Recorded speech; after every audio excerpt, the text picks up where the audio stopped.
Welcome തൈമനാണ്. ഈ video heart failure video സീരീസിലെ നമ്മുടെ രണ്ടാമത്തെ വീഡിയോ ആണ്. കഴിഞ്ഞ വീഡിയോയിൽ നമ്മൾ ഹേർട്ട് ഫെയിലിയർ എന്താണെന്ന് പറഞ്ഞു, കൺജസ്റ്റീവ് ഹേർട്ട് ഫെയിലിയർ, അതിന്റെ പത്തോഫിസിയോളജി പറഞ്ഞു, then neuro humoral remodeling, then cardiac remodeling, heart remodeling എന്താണ് ഇതൊക്കെ നമ്മൾ പറഞ്ഞു. സോ ഈ വീഡിയോയിൽ നമ്മൾ ഇതിനുപയോഗിക്കുന്ന മരുന്നുകളെ കുറിച്ചിട്ടാണ് നമ്മൾ പറയുക. ഹേർട്ട് ഫെയിലിയറിന് ഉപയോഗിക്കുന്ന മരുന്നുകൾ പ്രത്യേകിച്ച് നമ്മൾ ധാരാളം പറയാനുള്ളത് CHF ആണ്. CHFന് ഉപയോഗിക്കുന്ന മരുന്നുകൾ നമ്മൾ ക്ലാസിഫൈ ചെയ്യാണ് based on the therapy based ആണ് ക്ലാസിഫൈ ചെയ്യുക. അപ്പൊ നമുക്ക് തെറാപ്പിയും പറയാം, ക്ലാസിഫിക്കേഷനും പറയാം. CHF സ്റ്റേജ് ചെയ്തിരിക്കുന്നത് അല്ലെങ്കിൽ ക്ലാസിഫൈ ചെയ്തിരിക്കുന്നത് രണ്ട് ടീംസ് ആണ്. ഒന്ന് ന്യൂയോർക്ക് ഹേർട്ട് അസോസിയേഷൻ, അവര് ക്ലാസ് ആണ്, ക്ലാസ് 1 to 4, 1 to 4 ആണ്. പിന്നെ ഉള്ളത് American heart association in collaboration with American college of cardiology. ഇവരും കൂടി ചേർന്നിട്ട് ഇത് സ്റ്റേജ് ആയിട്ടാണ്, സ്റ്റേജ് A to D ആണ് ഇവരുടെ ക്ലാസിഫിക്കേഷൻ. സോ നമ്മൾ രണ്ടും കൂടി മിക്സ് ചെയ്തിട്ടാണ് നമ്മൾ പറയാ. സോ നമുക്ക് ആദ്യം CHFനുള്ള മരുന്നുകളാണ് പറയാ. സോ HAയുടെ സ്റ്റേജ് A ആണ് ആദ്യം പറയാ. സ്റ്റേജ് A ബൈ സ്റ്റേജ് ഞാൻ എഴുതുന്നു, സ്റ്റേജ് A ബൈ H. ഇവരിൽ they are at risk of HF, അത്രേ ഉള്ളൂ. അറ്റ് റിസ്ക് ആണ്, HF ഉണ്ടാവാനുള്ള സാധ്യതയുണ്ട്. ഇപ്പോ HF ഉണ്ടോ? No HF. ഇപ്പോ HF ഇല്ല, അതുകൊണ്ട് നോ സിംറ്റംസ്. HF ഇല്ല, സിംറ്റംസ് ഇല്ല, പക്ഷെ റിസ്ക് ഫാക്ടേഴ്സ് ഉണ്ട്. എന്തെല്ലാമാണ് റിസ്ക് ഫാക്ടേഴ്സ്? റിസ്ക് ഫാക്ടേഴ്സ് എന്ന് പറയുമ്പോൾ hyper tension is A risk factor ആണ്. ദെൻ CVD, MI അങ്ങനെയൊക്കെ ഉള്ളത് സാധ്യത. ദെൻ DM, ഡയബറ്റീസ് മെലിറ്റസ് എന്ന സാധ്യത. Obesity is another risk factor. Then familial history of cardiomyopathy ഉള്ള ഫാമിലിയിലെ ആൾക്കാർ. സോ ഇങ്ങനെയൊക്കെ ഉള്ള റിസ്ക് ഫാക്ടേഴ്സ് ഉള്ള ആൾക്കാരെയാണ് നമ്മൾ സ്റ്റേജ് A ആദ്യത്തെ സ്റ്റേജിൽ പെടും. സോ ഇവർക്ക് ആദ്യം വേണ്ടത് ലൈഫ് സ്റ്റൈൽ മോഡിഫിക്കേഷൻ ആണ്. ലൈഫ് സ്റ്റൈൽ മോഡിഫിക്കേഷൻ ചെയ്യണം. അതിന് ഉപ്പ് നിയന്ത്രിക്കുക, ശരീരത്തിൽ ഉപ്പിന്റെ അളവ് നിയന്ത്രിക്കുക എന്നുള്ളതാണ് ഒരു കാര്യം. സോ സോൾട്ട് റെസ്ട്രിക്ഷൻ വേണം. ഇതേപോലെ തന്നെ വാട്ടർ റെസ്ട്രിക്ഷൻ, വാട്ടർ ഒരു ദിവസം 2 ലിറ്ററിൽ കൂടുതൽ കുടിക്കരുത്, കുറച്ച് അതിൽ താഴെ കുടിക്കുക എന്നുള്ളതാണ്. ദെൻ ദുശീലങ്ങൾ, ഇപ്പോൾ പുകവലി അങ്ങനെയൊക്കെ ഉണ്ടെങ്കിൽ ക്വിറ്റ് സ്മോക്കിംഗ് പോലെയുള്ള സംഭവങ്ങൾ അല്ലെങ്കിൽ അങ്ങനെയൊക്കെയുള്ള ദോഷ കാര്യങ്ങളെല്ലാം ഒഴിവാക്കുക. മദ്യപാനം, ദെൻ ഈ ഉള്ള രോഗങ്ങളും നിയന്ത്രിക്കുക എന്നുള്ളതാണ് ഇവയുടെ ഫസ്റ്റ് സ്റ്റെപ്പ് എന്ന് പറയും. ഇവരിൽ മരുന്ന് ഇതൊക്കെ കൺട്രോൾ ചെയ്യാനായിട്ട് നമ്മൾ കൊടുക്കുമ്പോൾ അവരിൽ കാർഡിയോ പ്രൊട്ടക്റ്റീവ് ഡ്രഗുകൾ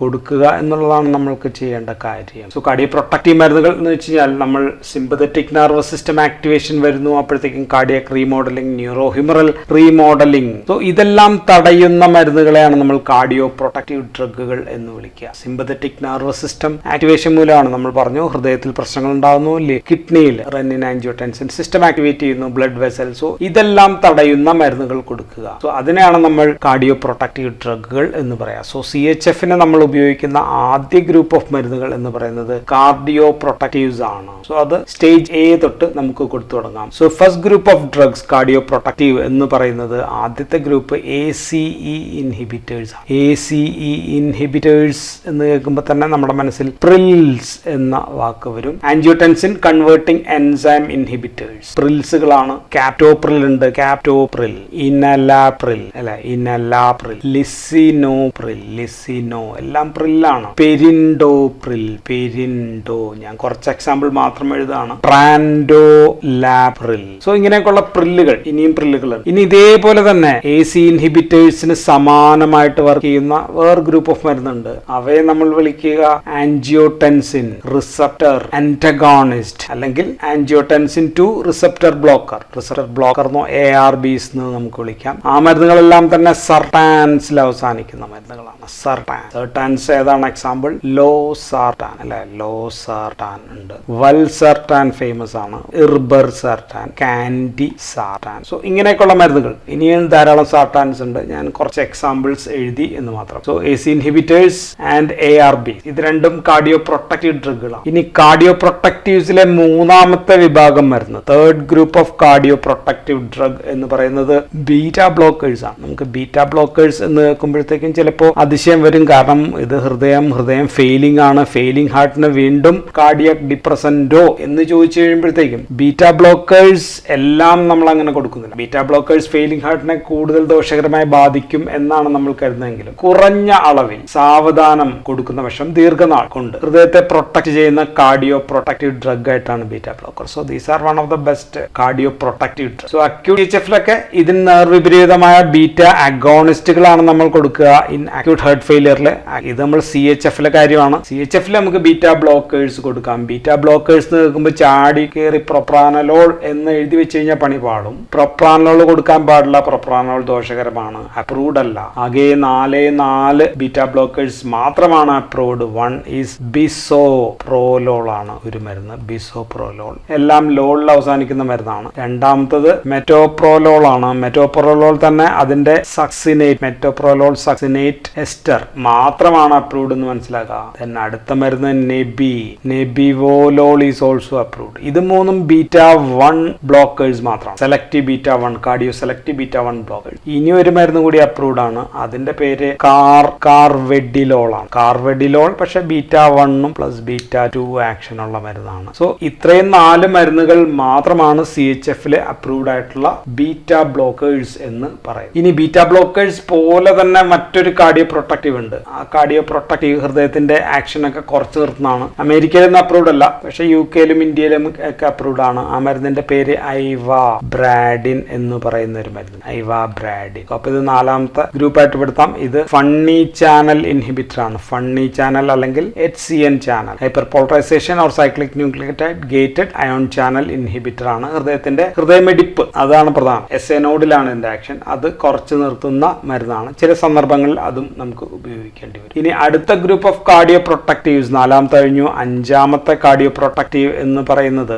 ആൽഡോസ്റ്റിറോൺ അന്റഗോണിസ്റ്റ് ആണ്. ആൽഡോസ്റ്റിറോൺ അന്റഗോണിസ്റ്റ് ഓർ വേറൊരു പേര് മിനറലോ കോർട്ടിക്കോയിഡ് റിസപ്റ്റർ അന്റഗോണിസ്റ്റ്, മിനറലോകോർട്ടിക്കോയിഡ്, MRAs എന്നും നമുക്ക് വിളിക്കാം. പേര് സ്പൈറോനോലാക്ടോൺ ആണ്. സ്പൈറോനോലാക്ടോൺ എന്ന് പറയുന്ന മരുന്നാണ്.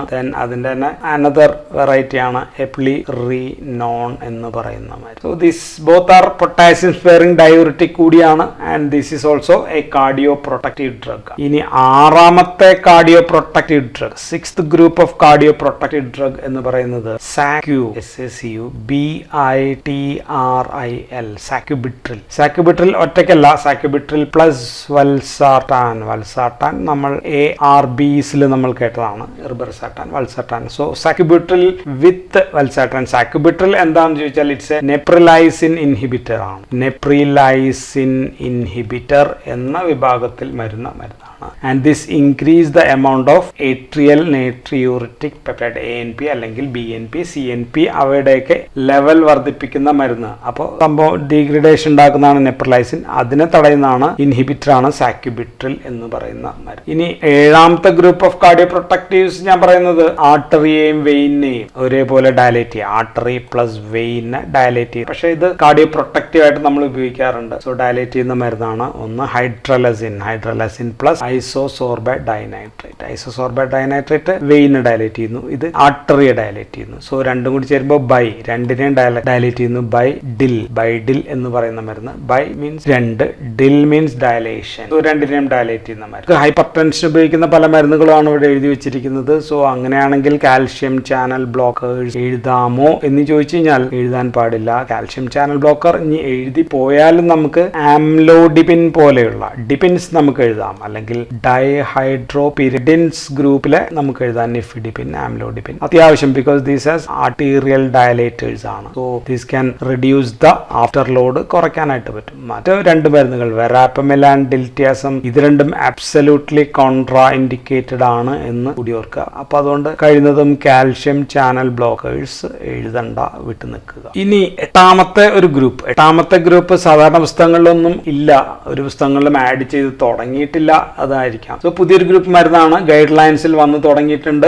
ഡയബറ്റീസിൽ ഉപയോഗിക്കുന്ന മരുന്നാണ്. ഡയബറ്റീസ് മെലിറ്റസിൽ ഉപയോഗിക്കുന്ന SGLT2 ഇൻഹിബിറ്റേഴ്സ് എന്നാണ് ഗ്രൂപ്പിന്റെ പേര്. ഇതിൽ കിഡ്നിയിലാണ് ഇത് പ്രവർത്തിക്കുക because of there mechanistic action. പല രീതിയിലുള്ള മെക്കാനിസ്റ്റിക് ആക്ഷൻ പ്രമേഹം ഇല്ലാത്ത ആൾക്കാരിലും CHF കാർഡിയോ പ്രൊട്ടക്റ്റീവ് ആയിട്ട് ഉപയോഗിക്കാവുന്ന മരുന്നാണ്. മരുന്നുകൾ കാന, ഗ്ലിഫ്ലോസിൻസ് ആണ്. എല്ലാം ഗ്ലിഫ്ലോസിൻ ആണ്. കാന കഴിഞ്ഞാൽ പിന്നെ ഡാപൻഡ്, ദെൻ എംപ.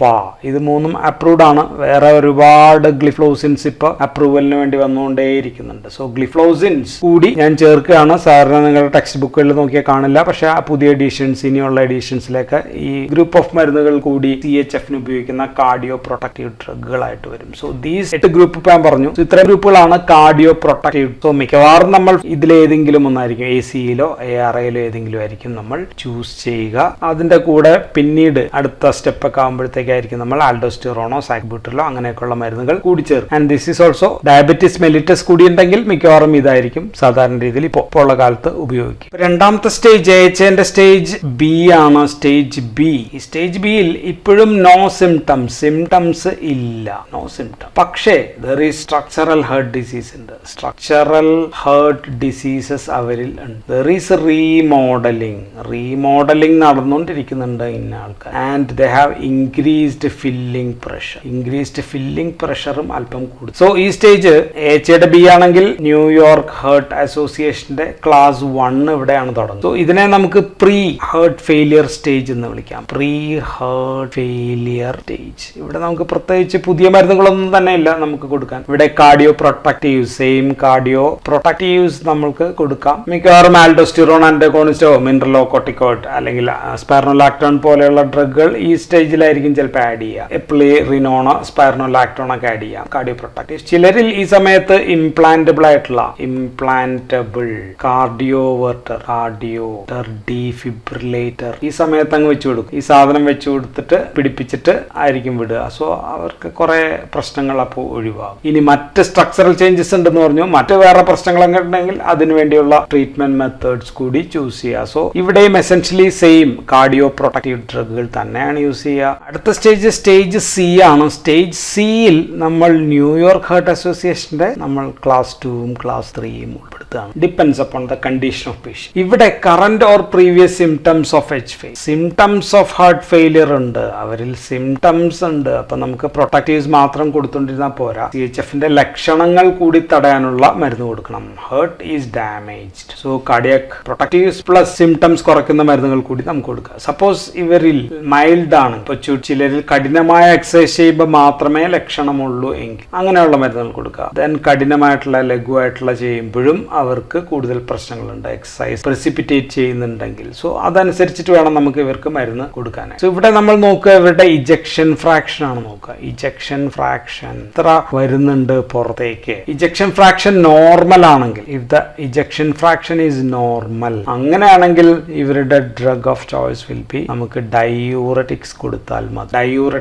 അപ്പൊ ഡയൂററ്റിക്സ് പ്രീലോഡ് കുറയ്ക്കുമല്ലോ. സോ ബെസ്റ്റ് ഡയൂററ്റിക് എന്ന് പറയുന്നത് ലൂപ്പ് ഡയൂററ്റിക് ആണ്. Loop diuretic main example furosemide ആണ്. ദെൻ ബുമിറ്റാനൈഡ് ഉണ്ട്, ദെൻ ടൊറോസിമൈഡ് ഉണ്ട്. സോ ഇങ്ങനെയുള്ള ഡ്രഗുകളാണ് best. Thiazide group of diuretics ഉണ്ട്. അതിൽ പ്രധാനം ക്ലോർതാലിഡോൺ ആണ് ഒരെണ്ണം, ഹൈഡ്രോക്ലോറോ തയാസൈഡ്, അങ്ങനെയൊക്കെയുള്ള മെറ്റലസോൺ, അങ്ങനെയൊക്കെയുള്ള ഡ്രഗുകളാണ്. പക്ഷെ ഇത് അത്ര എഫക്റ്റീവ് അല്ല. ദെൻ പൊട്ടാസ്യം സ്പെയറിംഗ് ഡയൂററ്റിക് ഉണ്ട്, അത് വീക്ക് ആണ്. അതാണ് അമിലോറൈഡ് ആൻഡ് ട്രയാംറ്ററിൻ ആണ്. ഇത് ഉപയോഗിച്ചിട്ട് അവരിൽ പൊട്ടാസ്യം സംബന്ധമായിട്ടുള്ള പ്രശ്നങ്ങൾ ഉണ്ടാവുകയാണെങ്കിൽ അത് കുറയ്ക്കാൻ വേണ്ടി, because it is potassium sparing diuretic, hypokalaemia prevent ചെയ്യാൻ വേണ്ടി മാത്രമായിരിക്കും ഇത് ഉപയോഗിക്കും. ആൻഡ് ഡയൂററ്റിക്സ് എന്താ ചെയ്യാന്ന് വെച്ചാൽ, diuretics they will decrease the preload കുറയ്ക്കുക എന്നുള്ളതാണ്. അപ്പൊ ഹൃദയത്തിലെത്തുന്ന ബ്ലഡിന്റെ എമൗണ്ട് കുറയും, റെഡ്യൂസസ് കൺജഷൻ കുറയും, ആൻഡ് ഓൾസോ റെഡ്യൂസസ് പൾമണറി എഡീമയും കുറയും. പൾമണറി എഡീമയിലും നമ്മൾ ഇതാണ് ഉപയോഗിക്കുക. സോ പൾമണറി എഡീമ ഒക്കെ കുറയും. ഇനി വെയിൻസിന് ഡയലേറ്റ് ചെയ്യുന്നുണ്ട്, അതേതാണ്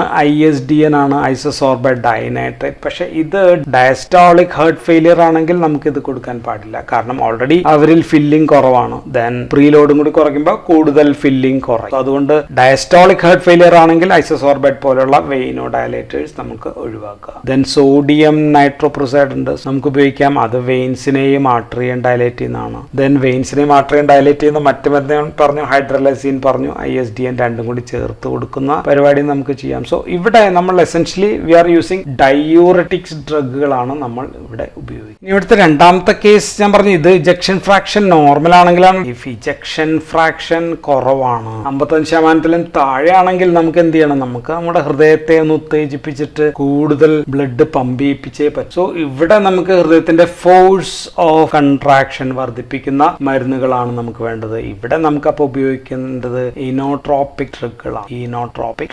ഇനോട്രോപ്സ് ആണ് നമ്മൾ ഉപയോഗിക്കുക. ഇൻ CHF, CHFന്റെ കേസിൽ കാര്യമാണ് ഞാൻ പറയാം. CHFൽ നമ്മൾ കൊടുക്കുന്നത് സോഡിയം, പൊട്ടാസ്യം, ATPA ഇതിനെ തടയുന്ന മരുന്നുകളുണ്ട്. Inotropic drug. മരുന്നിന്റെ പേര് കാർഡിയക് ഗ്ലൈക്കോസൈഡ് ആണ്. മരുന്നിന്റെ പേര് ഡിജോക്സ്. സോ ഡിജോക്സിൻ അപ്പൊ ഇവിടെയാണ് നമ്മൾ സ്റ്റാർട്ട് ചെയ്യുക. സ്റ്റേജ് 3 നമ്മൾ സ്റ്റാർട്ട് ചെയ്യുക. അല്ലെങ്കിൽ ന്യൂയോർക്ക് ഹാർട്ട് അസോസിയേഷന്റെ സ്റ്റേജ് 3 അല്ലെങ്കിൽ മറ്റേനകത്ത് സിനകത്താണ് നമ്മൾ ഡിജോക്സിൻ സ്റ്റാർട്ട് ചെയ്യുക. Digoxin increases the force of contraction. മറ്റ് വർക്ക് ലോഡ് വർദ്ധിപ്പിക്കുന്നത്, കാർഡിയക് എഫിഷ്യൻസി വർദ്ധിപ്പിക്കും. ഇത് ഗുളികയുണ്ട്, IV ആയിട്ട് നമുക്ക് കൊടുക്കാനായിട്ട്. So digoxin is the only ionotropic drug approved in CHF. So CHF-നകത്ത് ഡിജോക്സിൻ മാത്രമാണ് അപ്രൂവ്ഡ് ആയിട്ട്. ഇനി ഡിജോക്സിൻ പോലെ പ്രവർത്തിക്കുന്ന മറ്റൊരു മരുന്ന് വന്നായിരുന്നു. അതിന്റെ പേര് ഇസ്റ്റാറോക്സിം എന്നാണ്. ഇസ്റ്റാറോക്സിം എന്ന് പറയുന്ന same sodium potassium ATPase inhibitor വന്നു. പക്ഷെ അത് അപ്രൂവ്ഡ് ആയിട്ടില്ല. അതുകൊണ്ട് ഈ മരുന്നില്ല, ഞാൻ ജസ്റ്റ് പറഞ്ഞു എന്ന് മാത്രമേ ഉള്ളൂ. ആൻഡ് ഡിജോക്സിൻ വേറെ പ്രശ്നമുണ്ട്. ഇപ്പോൾ diastolic ഫെയിലിയറിലും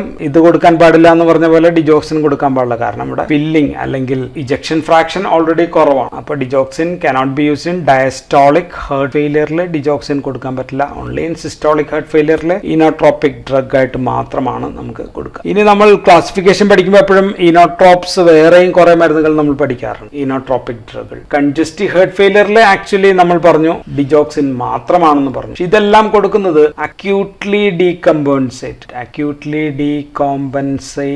heart failure, acute heart ഫെയിലിയറിലാണ് കൊടുക്കുക. അതേതെല്ലാമാണെന്ന് ചോദിച്ചാൽ വൺ ഈസ് നോറഡ്രിനാലിൻ. നോറഡ്രിനാലിന് β1 ആക്ഷൻ ഉണ്ട്, α1 ആക്ഷൻ ഉണ്ട്. α1 ആക്ഷൻ കൂടുതലുള്ളതുകൊണ്ട് അത് കൂടുതലായിട്ട് കാർഡിയോജനിക് ഷോക്കിലാണ് ഇത് ഉപയോഗിക്കുക. ഒരു 0.2 to 1 microgram per kilogram per മിനിറ്റിലാണ് നോറഡ്രിനാലിന് ഉപയോഗിക്കുക. രണ്ടാമത്തെ മരുന്ന് ഡോബ്യൂട്ടമിൻ ആണ്. ഡോബ്യൂട്ടമിൻ β1 ആക്ഷൻ മാത്രമേ ഉള്ളൂ, only β1. So it's a cardiac stimulant drug ആണ്. So it's a drug of choice in acutely decompensated heart ഫെയിലിയറിലെ ആനോട്രോപ്പി കൊടുക്കുകയാണെങ്കിൽ നമ്മൾ അത് ഡോബ്യൂട്ടമിൻ ആയിരിക്കും കൊടുക്കുക. പിന്നെ ഉള്ളത് ഡോപ്പമിൻ ആണ്.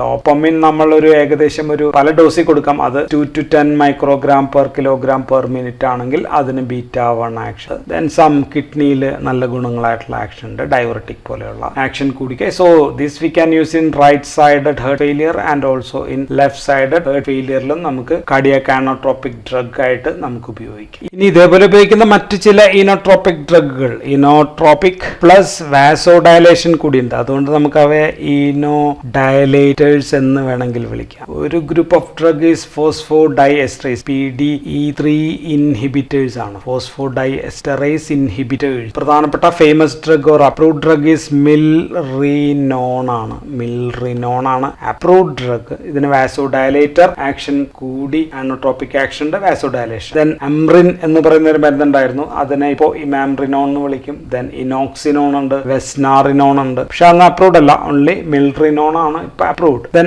അനദർ ഇനോഡയലേറ്റർ ഈസ് ലിവോസിമെൻഡാൻ എന്ന് പറയുന്ന ഡ്രഗ്. പല രാജ്യങ്ങളിലും, ഒരുപാട് രാജ്യങ്ങളിൽ അപ്രൂവ്ഡ് ആണ്. This is A PDE3 inhibitor ആണ്. PDE3 inhibitor plus calcium sensitiser കൂടിയാണ്. Calcium sensitiser plus potassium channel opener. 3 കാര്യങ്ങളാണ് ഇതിന്റെ ഗുണഫലം. അപ്പൊ അതുകൊണ്ട് levosimendan is also use in acute CH. So digoxin ആണ് ആനോട്രോപിക് ഇൻ CHF. ബാക്കിയെല്ലാം അക്യൂട്ട് ഡീകമ്പൻസേറ്റഡ് ഹാർട്ട് ഫെയിലിയറിന് ഉപയോഗിക്കുന്ന ഇനോട്രോപ്സ് ആണ്. സോ ഇനോട്രോപ്സ് എന്ന് പറയുന്ന എഴുതുമ്പോൾ നമ്മൾ ഇത്രയും മരുന്നുകൾ അക്യൂട്ട്ലി ഡീകമ്പൻസേറ്റഡ് HF എന്ന് എഴുതുക. ഇത് CHF-ൽ ഉപയോഗിക്കുന്നത് ഓൺലി ആൻഡ് ഓൺലി ഡിജോക്സിൻ. ഇനി CHF-ന്റെ ലാസ്റ്റ് സ്റ്റേജ് എന്ന് വെച്ചാൽ സ്റ്റേജ് D ആണ്. ദാറ്റ് ഈസ് സെയിം ആസ് നമ്മുടെ ന്യൂയോർക്ക് ഹാർട്ട് ക്ലാസ് 4. അത് സെയിം ആണ്. ഇവിടെ റിഫ്രാക്ടറി ഹാർട്ട് ഫെയിലിയർ ആണ്. രോഗി ബെഡ് റിഡൻ ആണ്. രോഗി ഈസ് നൗ ബെഡ് റിഡൻ ആണ്. സിംറ്റംസ് ഭയങ്കര കൂടുതലാണ്. സോ നമ്മളിപ്പോ ഡിജോക്സിൻ ലോങ് ടേം ആക്കും, ദെൻ ഡയൂററ്റിക് ലോങ് ടേം ആക്കും, വാസോഡയലേറ്റേഴ്സ് കൊടുക്കും. മിക്കവാറും അതിന്റെ കൂടെ ഓട്ടോമേറ്റഡ് ഇന്റേണൽ കാർഡിയോ ഡീഫിബ്രിലേറ്റർ കൂടി കൊടുക്കും. ഓട്ടോമേറ്റഡ് ഇന്റേണൽ കാർഡിയാക് ഡീഫിബ്രിലേറ്റർ കൂടി കൊടുത്തിട്ടുണ്ടാവും. Then oedema. ഇപ്പൊ എഡീമ റിഫ്രാക്ടറി ആണെങ്കിൽ, if the oedema is now refractory means oedema നമ്മൾ മരുന്നൊന്നും കൊടുത്തിട്ട് പോകുന്നില്ല. അങ്ങനെയാണെങ്കിൽ നമ്മൾ കൊടുക്കുന്ന മരുന്നാണ് റീകോംബിനന്റ് നേട്രിയൂററ്റിക് പെപ്റ്റൈഡ്സ് കൊടുക്കും. നേട്രിയൂററ്റിക് പെപ്റ്റൈഡ്സ് ഏതൊക്കെയായിരുന്നു? ഏട്രിയൽ നേട്രിയൂററ്റിക് പെപ്റ്റൈഡ് ഉണ്ടായിരുന്നു, ബ്രെയിൻ നേട്രിയൂററ്റിക് പെപ്റ്റൈഡ്, ഇങ്ങനെയൊക്കെ ഉള്ളതായിരുന്നു. അപ്പൊ ഇതിന്റെ ബ്രെയിൻ നേട്രിയൂററ്റിക് പെപ്റ്റൈഡിന്റെ ഒരു റീകോംബിനന്റ് അനലോഗ് ആണ്. മരുന്നിന്റെ പേര് നെസിറിറ്റൈഡ് എന്നാണ്. നെസിറിറ്റൈഡ് ആണ് only approved drug, approved in refractory CHF. Refractory CHF means refractory edema in CHF. Then ANP analog ആണ് കാർപെരിറ്റൈഡ് എന്ന് പറയുന്ന മരുന്നുണ്ട്, കാർപെരിറ്റൈഡ്. ദെൻ അടുത്ത മരുന്ന് ഉലാറിറ്റൈഡ് എന്ന് പറയുന്ന മരുന്ന്, അത് യൂറോഡൈലാൻഡിന്റെ അനലോഗ് ആണ്, റീകോമ്പിനന്റ് അനലോഗ് ആണ്. സോ ഇത്രയും മരുന്നുകളാണ്. അതിൽ നെസിറിറ്റൈഡ് ആണ് നമുക്ക് റിഫ്രാക്ടറി എഡീമയിൽ നമുക്ക് ഉപയോഗിക്കാനായിട്ട് അംഗീകാരം. In case of acute pulmonary oedema, left ventricular failure മൂലം ഉണ്ടാവുന്നതാണ് അക്യൂട്ട് പൾമണറി എഡീമ. അവിടെ the drug of choice is loop diuretic ആണ്. ലൂപ്പ് ഡയോർട്ടിക് അതും കൂടി ഇത് പറഞ്ഞു പോയേക്കാം എന്ന് ഞാൻ വരുന്നു.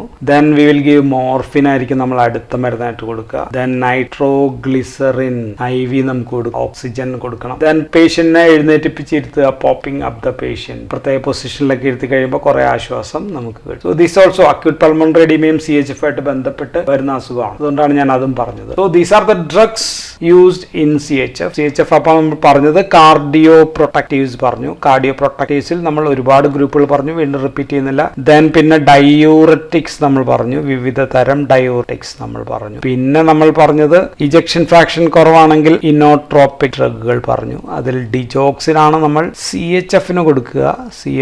മറ്റ് അനോട്രോപിക്സ് എല്ലാം നമ്മൾ കൊടുക്കുക അക്യൂട്ട്ലി ഡീകമ്പോൺസേറ്റഡ് ഹാർട്ട് ഫെയിലിയർ ആണ്. പിന്നെ നമ്മൾ പറഞ്ഞത് റിഫ്രാക്ടറി എഡീമയിൽ നമുക്ക് കൊടുക്കാവുന്ന നെസിറിറ്റൈഡ് പോലെയുള്ള റീകോമ്പിനന്റ് ഡയൂററ്റിക് പെപ്റ്റൈഡ്സ്. സോ ഇത്രയും മരുന്നുകളാണ് നമുക്ക് ഇപ്പോൾ നമ്മുടെ കയ്യിൽ CHF അല്ലെങ്കിൽ ഹാർട്ട് ഫെയിലിയർ മൊത്തത്തിൽ, ഞാൻ ഹാർട്ട് ഫെയിലിയറിന്റെ മൊത്തം മരുന്നാണല്ലോ പറഞ്ഞത്, ഇതിനേക്കാൾ നമ്മൾ ഉപയോഗിക്കുന്ന. So that's all in this video. Thank you for watching.